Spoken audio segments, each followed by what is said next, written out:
와와와와와와 안녕하십니까. 자, 스노우 카메라. 스노우 카메라. 제가 이 어플 제작자한테 메일을 한번 보내봤어요. 제작자님, 이거 1분 녹화하고 또 스톱했다가 다시 또 1분 녹화하고 너무 불편해요. 근데 이거 너무 꾸미기 기능이 이런 게 너무 재밌어서 이거 사용하고 싶은데요. 좀 개선 좀 해주세요 하니까 답변이 왔어요.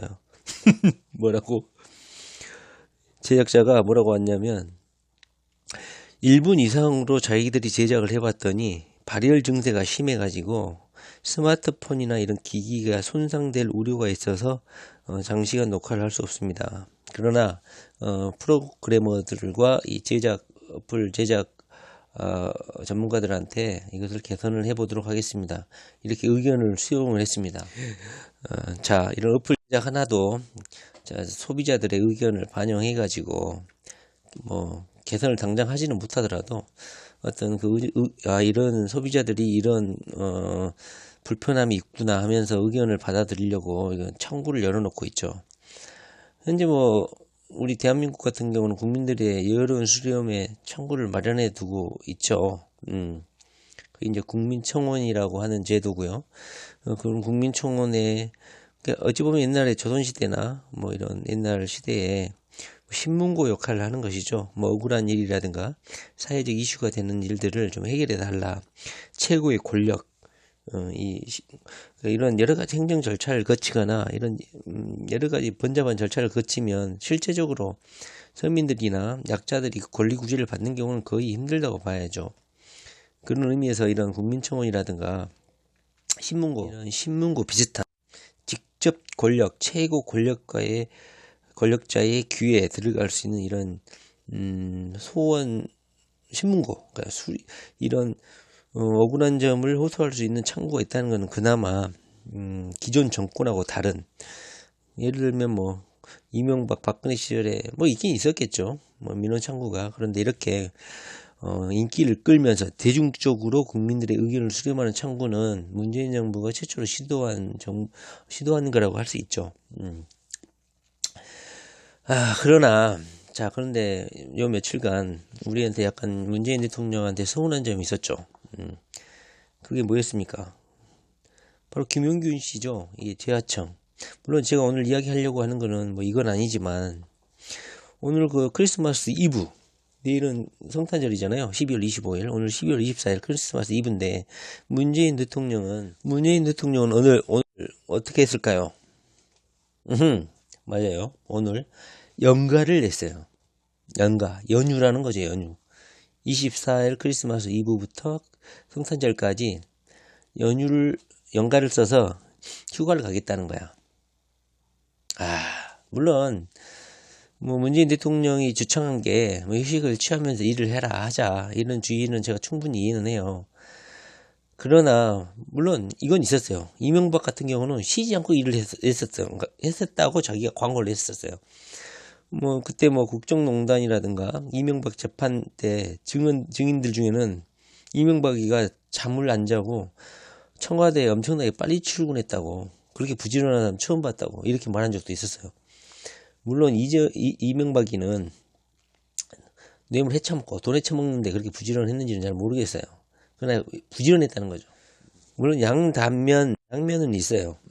부지런해서 사리사욕을 취하느냐, 부지런해서 국가의 이익을 위해서 많은 일을 하느냐, 국민들의 어려운 점을 위해서 권력자가 자기 시간을 쪼개서 할애하고 쉬지 않고 일을 하느냐, 이런, 아니면은 적절한 휴식을 취해주는 모습을 보여서 각 회사라든가 기업체들이 근로자의 이런 연가라든가 휴식권을 보장해 주느냐, 이런 권력가가 최고 대통령이 이런 휴식을 적절히 취해주면, 물론 공공기관이라든가 이런 기업체에서 이런 휴식 개념을 대통령도 하는데 뭐 약간 이렇게 따라서 해달라, 뭐 따라서 뭐 이렇게 모범을 보여주니까 일반 기업체도 직원들에게 휴식권을 보장해줘라, 뭐 이런 상징적인 의미가 있는 거죠. 문재인 대통령이 이렇게 연가를 가는 것은. 그런 한번 보십시오. 문재인 대통령이 지금 그렇게 속 편하게 연가를 갈 여유가, 그런 정도의 휴식을 취하겠다는 생각을 할 정도인지는 저는 약간 의아합니다. 물론 뭐 부여된 권리를 연가라나 휴가라는 그런 뭐 휴가권을 사용하지 말라는 건 아니에요. 그런데 그 정도로 뭐 여유권이 있으면 어제 그제 김용균 씨죠. 24살 하청업체 직원이 죽어서 그 하청업체 집회 사람들이 청와대까지 행진을 했잖아요. 100여 명이 상복을 입고, 그것도 문재인 대통령한테 면담을 요구했잖아요. 문재인 대통령님, 참 저는 이해가 안 됐어요. 문재인 대통령님이 뭐 보좌관 수석회의에서도 뭐 위험의 외주화 하도 국민들이 위험의 외주화 하도 난리니까, 물론 A상 그런 회의석상에서 말을 하는지는 모르겠지만 이것이 지금 대한민국을 강타하고 있잖아요. 이런 위험의 외주화라든가 비정규직 문제라든가 하청 지하청이나 이런 먹이사슬의 문제, 인권의 노동 현장의 아주 열악한 현실에 대해서 랜턴 하나도 없어가지고 그 어두운 곳을 기어다니면서 일하는 저는 그 김용균 씨가 그 영상이 있었잖아요. 저는 그 사망 영상보다도 더 마음이 아팠던 거는 반년 이상을 이력서 내고 돌아다니다가 취업을 한 거야.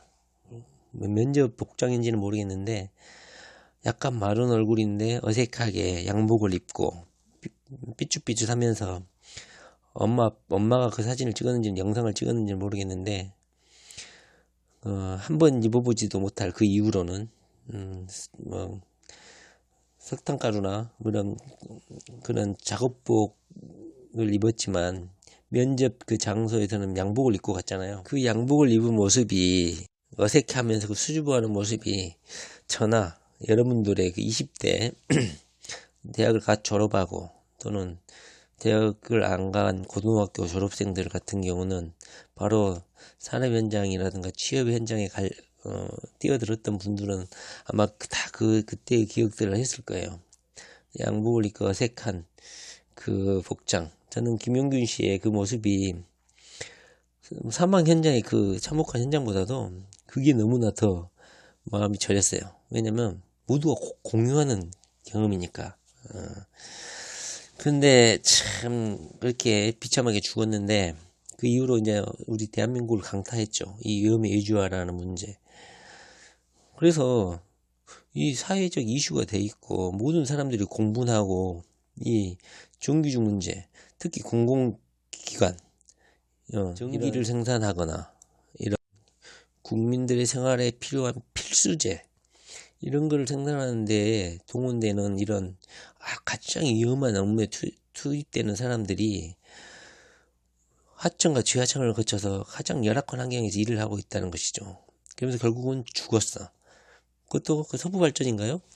거기에 뭐 김용균 씨만 죽은 게 아니라 뭐 12명인가요? 여러 명이 죽었다는 거야. 그 이전에도. 그런데 아무것도 이슈가 되지 않았어. 지금까지는. 그런데 갑자기 지금 이렇게 이슈가 된 거거든요. 물론 기존 정부가 이명박 박근혜라는 그 비인간적인 인격 말살 정부이기 때문에 이해는 해요. 근데 지금 이제 정부가 바뀌었잖아요. 촛불 정부가. 그렇다면 지금 김용균 씨가 이렇게 비참하게 죽었고 정말 처참하게 죽었죠. 충격이었죠. 충격. 컨베이어 벨트에 끼어서 죽는다는 걸 생각만 해도 섬찟하잖아요. 그래서 그 유가족이랑 김용균 씨 어머니랑 그다음에 그 서부발전에 같이 근무하는 재하청 근로자들이 함께 상복을 입고 청와대 앞까지 시위를 했어. 그리고 문재인 대통령님 좀 만나주세요. 우리의 목소리를 좀 들어주세요. 면담을 신청합니다. 그렇다면 문재인으로서는 가장 지금 현재 대한민국을 강타하고 있는 이런 가장 이슈가 되는 문제를 한방 해결하고 이슈화를 이렇게 불식시킬 수 있는 절호의 기회란 말이지. 그렇기 때문에 이게 지금 언론에서 엄청나게 집중적으로 보도되고 있으니까 청와대에서 발걸음을 옮겨가지고 거기에 나온 김용균 씨 어머니도 만나고 하면 돼. 아주 쉬운 문제야. 어려운 문제가 아니라고. 근데 그걸 안 해. 그리고 오늘도 시위를 해.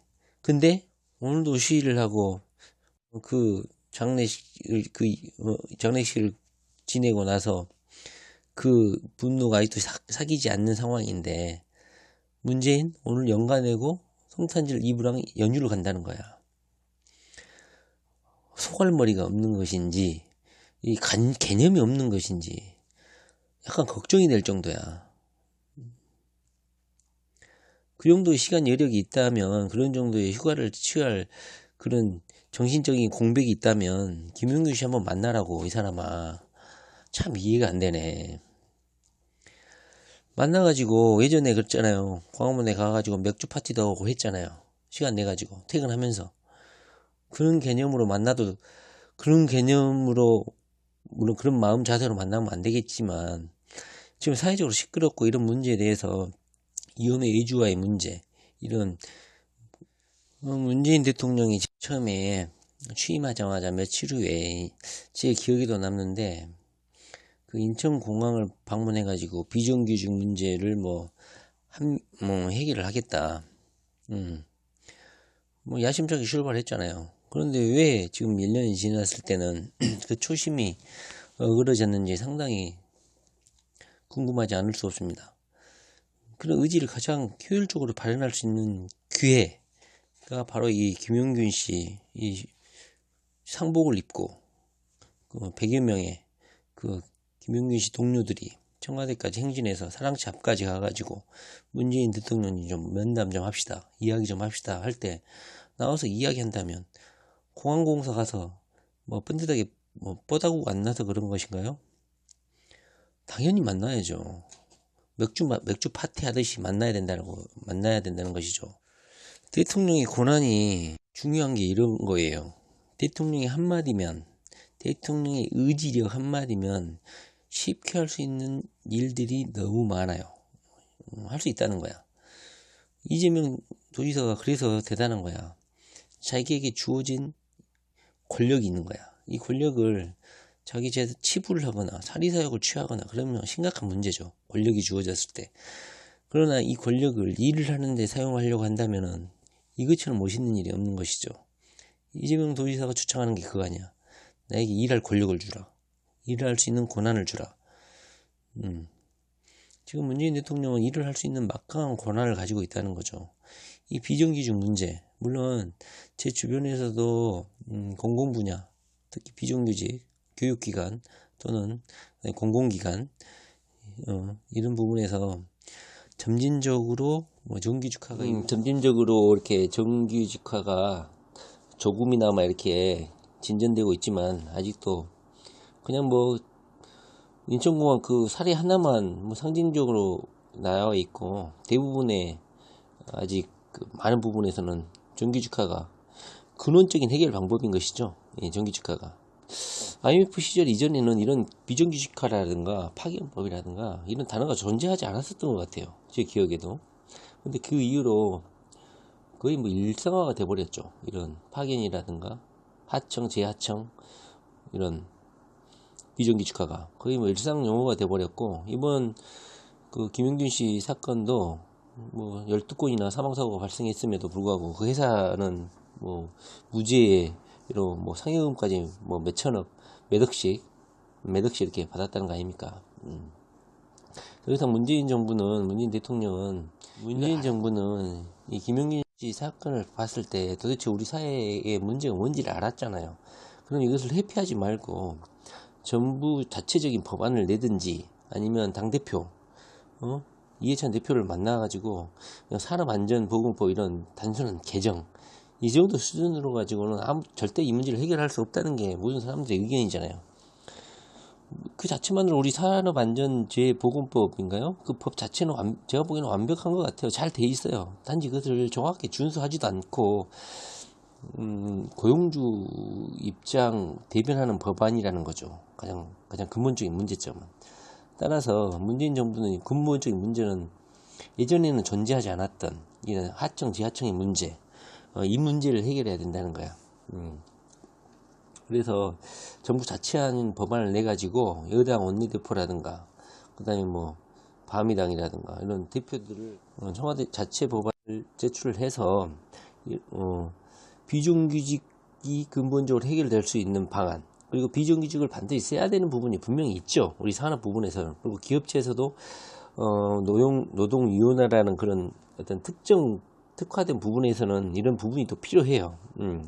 그런 부분을 특정하고 이렇게 위험적인 부분, 우리 국민들의 안전을 담보하는 부분은 반드시 정규직화를 이루어야 된다는 거죠. 근데 이런 부분들이 사업장이 우리나라 전반에 어마어마하게 많다는 거 아닙니까?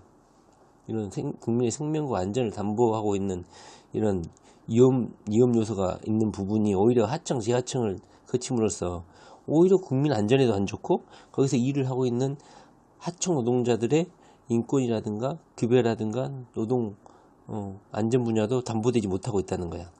이런 걸 빨리 그러니까 규정으로 해서 정규직화를 해야 된다. 단순히 무슨 뭐랄까요? 단순히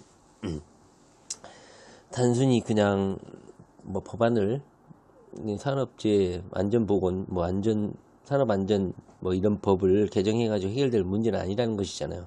이걸 알잖아요. 문재인 정부도. 그냥 눈 가리고 아웅이라는 거야. 이런 법안 문구 하나 개정하는 것은. 문재인 정부를 뽑아준 이유가 무엇입니까? 이런 근본적인 처방전을 내려달라는 거 아닙니까? 물론 이런 것을 하기에 기업이라든가 이런 부담이라든가 이런 역학 구도가 있기 때문에 쉽지 않을 거라는 걸 알지만 그런 어려운 문제를 해결해 달라고 하는 게 문재인 정부에게 맡긴 국민들의 그 바람 아니겠습니까? 그러니까 당 대표라든가 기업 오너들이라든가 만나가지고 적극적으로 커뮤니케이션을 해야 된다는 거죠. 크리스마스 이브라고 연가를 가버릴 게 아니라 문재인 대통령님 그렇습니다. 그런 반면에 이재명 도지사 같은 경우는 도지사는 반면 김용균 씨 이런 사건이 터지니까 회피하지 않고 SNS를 통해서 가장 먼저 또 이거 애도의 뜻을 표하고 세월호 사건처럼 수원역인가요? 수원역에 그 추모 그리고 또 분향소를 만들어 가지고 거기 가서 직접 또 애도의 뜻을 또 표하고 했죠. 이재명 도지사는 아마 살을 예는 아픔이 있었을 거예요. 직접 자기가 그런 노동 현장에서 일을 해본 사람이기 때문에 김용균 씨가 그런 열악한 환경 속에서 죽었다는 그 컨베이어 벨트에 끼어서 죽었다는 그 자체가 자기가 그 프레스에 그 팔이 끼이는 거하고 그런 그때의 그 기억이 아마 선명하게 다시 살아나지 않았을까. 그 고통이, 그 기억이, 그리고 그 열악한 노동 환경이 아마 피부로 느껴지지 않았을까 생각해요. 이재명 도지사한테는.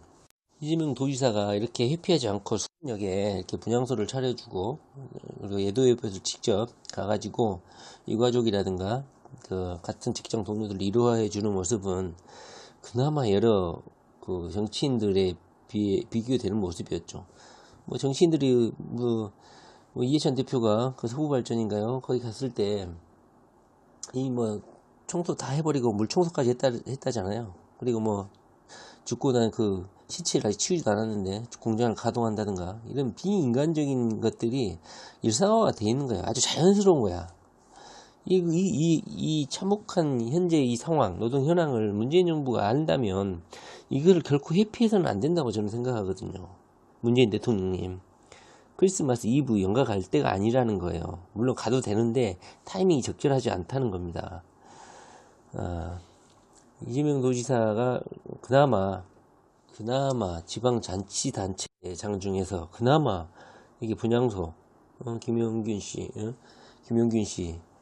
이런 분향소를 차리고 애도의 뜻을 표해주셔서 그나마 다행이라고 생각합니다.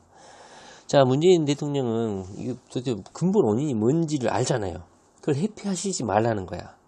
노동자의 단순한 법안을 바꾸는 게 문제가 아니라 이 IMF 이후에 그게 아예 고착화 돼버린 그냥 아예 오너 중심으로 기업 중심으로 운영되고 있는 이 노동 고용 현실을 직시를 하라는 뜻이야. 문재인 대통령도 그냥 이 자기의 그 집권 시기가 과도기라고 그냥 내 집권 시절도 과도기다. 노무현 대통령도 과도기다. 언제까지 과도기 정부라고 변명하실 겁니까? 이걸 회피하지 마시고 이재명 도지사도 만나고 당 대표들도 만나고 적극적으로 이 문제를 맞닥뜨립니다. 이것은 지금 대한민국을 가장 강타하고 있는 가장 큰 이슈이기 때문에 그냥 어물쩍 넘어가시면 안 되는 사안이라는 것이죠. 그리고 이 사안을 잘 해결함으로써 문재인 대통령의 능력을 여지없이 드러내고, 그리고 문재인 대통령이 이 노동권이라든가 노동 현장, 그리고 노동자들에 대한 인식이 어떤지를 명확하게 드러낼 수 있는 좋은 기회라는 것이죠. 그렇다는 겁니다. 자, 일자리 문제, 그리고 노동자들이 또 택시 기사들도 있고 여러 가지로 지금, 물론 이런 이해관계라든가 4차 산업과의 이런 갈등 관계에서 과도기적인 이런 노동 현장이라는 건 있어요. 근데 이런 것을 회피하지 말고 적극적으로 대응하십시오. 그런다고 무조건 노동자 편을 들으라는 뜻도 아니야. 그러나 그것을 어물쩍 그냥 말만 던져놓고 주제를 전환한다든가 회피하거나 이런 모습은 바람직하지 않다는 겁니다. 문재인 대통령 잘 다녀오십시오. 휴가.